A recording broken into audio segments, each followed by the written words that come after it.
Exodus 19:6, nga ang sibuok, 12 ka tribo, mahimo ang mga saserdote.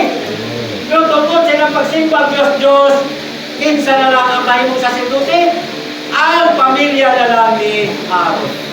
Nya kinsa lang direkta nga makaalagad sa Diyos, mahimong kaabag sa saserdote, mao ang tribo nga Levihanon.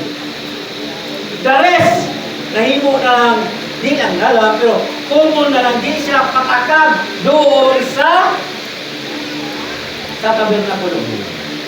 So morning, diring dapita ang mga igsoon, unsa man ta?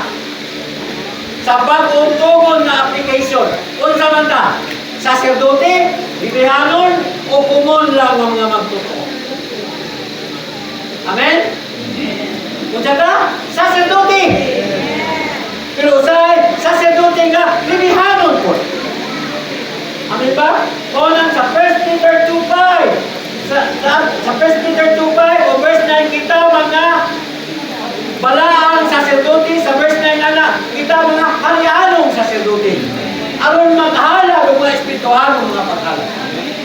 Naghalag ba ta? Okay. Kung sa kaya ito'y halag, ang atong propesiya, atong mga pagdalig, atong sarapianong bahay, may mong espirituhanon na